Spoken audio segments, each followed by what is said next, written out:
Hubo una época en México en la que el silencio gobernaba. Piensa en tu infancia.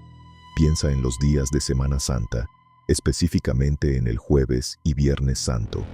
Las calles de las grandes ciudades, normalmente ahogadas en claxones y furia, se vaciaban por completo. No había centros comerciales abiertos, no había música a todo volumen en las esquinas, y en muchas casas, la abuela dictaba una regla inquebrantable. No se podía gritar, no se podía correr, y no se podía escuchar música profana. Era un tiempo de luto nacional, y en medio de ese silencio sepulcral, el único sonido permitido provenía de la caja de luz en la sala. Los canales de televisión abierta, como el Canal 5 o el Canal de las Estrellas, transformaban su programación por completo. Durante 48 horas, la comedia y la acción desaparecían. En su lugar, se transmitían epopeyas bíblicas inmensas. Era un ritual. Nos sentábamos en familia a ver historias que ya no sabíamos de memoria, pero que nos cautivaban año tras año. Pero detrás de la devoción y la nostalgia de esas transmisiones, se ocultan historias que la televisión nunca nos contó. Sangre real, censura de la iglesia, actores al borde del colapso físico y desiertos mexicanos haciéndose pasar por Tierra Santa. Hoy, vamos a desclasificar los expedientes de 3 obras maestras del cine mexicano que moldearon la fe de millones. Las películas que, si no has visto, tienes que ver. Bienvenidos al archivo de la Semana Santa.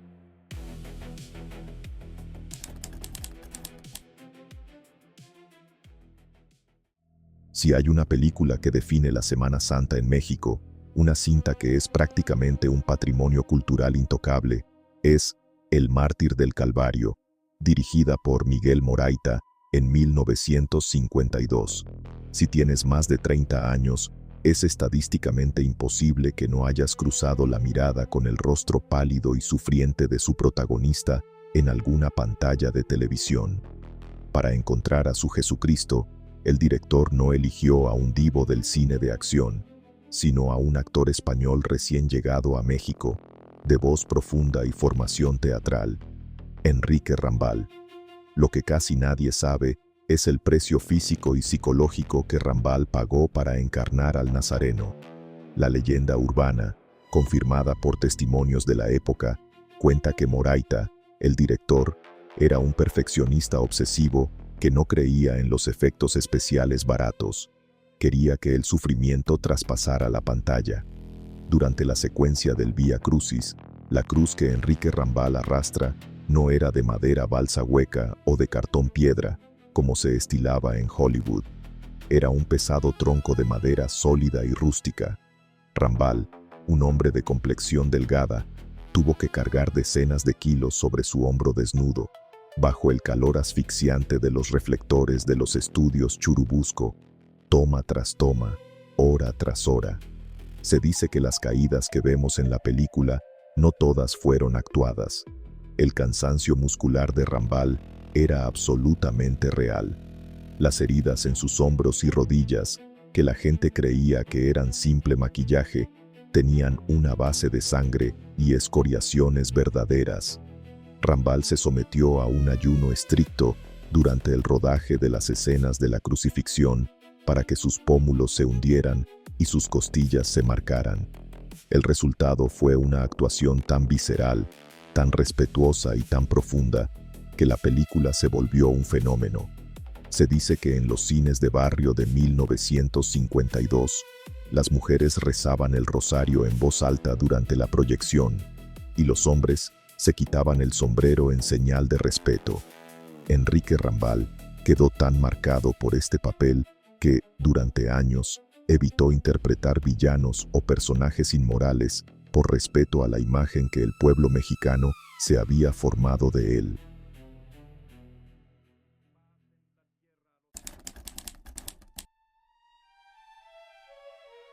Retrocedamos un poco más en el tiempo, a la época dorada más pura del cine nacional. En 1946, el director Miguel Contreras Torres decidió que no quería contar la historia desde la perspectiva de Cristo, sino desde los ojos de la figura más polémica, misteriosa y malinterpretada de los evangelios.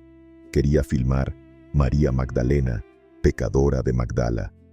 Hoy en día, ver esta película es admirar el trabajo de arte, pero en 1946, esta cinta fue una bomba de tiempo que casi hace explotar a la Liga de la Decencia y a la Iglesia Católica en México. ¿Por qué?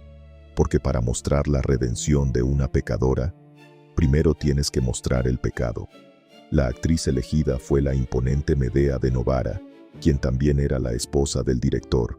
La película, en su primera mitad, es un derroche de sensualidad desbordante para la época. Vemos a Magdalena viviendo en la opulencia, rodeada de amantes romanos, vistiendo sedas con escotes atrevidos y joyas masivas, en medio de orgías estilizadas y bailes exóticos. Los grupos conservadores exigieron que la película fuera prohibida. Argumentaban que el director estaba usando la excusa de la religión para filmar una obra erótica e inmoral. El expediente de censura fue tenso. La producción tuvo que defenderse argumentando que el contraste era teológicamente necesario. Cuanto más profunda fuera la caída de Magdalena en el vicio material de Roma, más gloriosa y milagrosa sería su transformación espiritual al conocer al Mesías, interpretado de forma solemne por Luis Alcoriza. María Magdalena es una película obligada para Semana Santa porque es un thriller de contrastes. Nos muestra a un Hollywood mexicano tratando de rivalizar con las superproducciones de Cecil B. DeMille, pero con un presupuesto mucho menor, suplido por un diseño de vestuario alucinante y una narrativa que desafió los límites morales del país. Triunfó en taquilla porque, en el fondo, la audiencia adoraba el morbo del principio y terminaba purgada por el drama del final.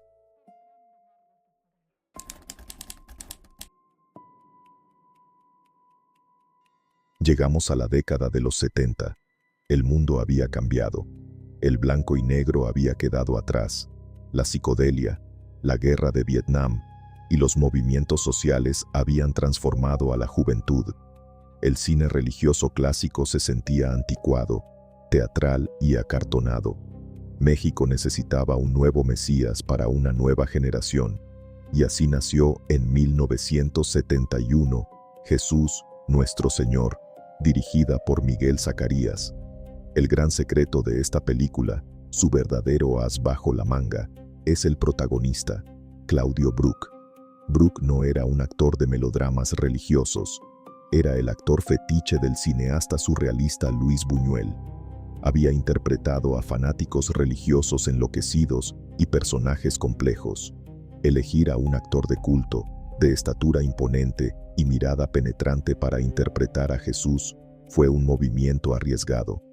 Brook nos regaló un Jesús diferente. Ya no era una figura de porcelana que no parpadeaba. Su Jesús caminaba rápido, gritaba con fuerza al expulsar a los mercaderes del templo, sudaba, se ensuciaba la túnica de tierra. Era un revolucionario filosófico, un hombre de carne y hueso. Pero el otro gran misterio de esta cinta es su majestuosa dirección de arte y locaciones. No tenían el dinero para viajar a Tierra Santa, a Jerusalén o a los desiertos de Galilea.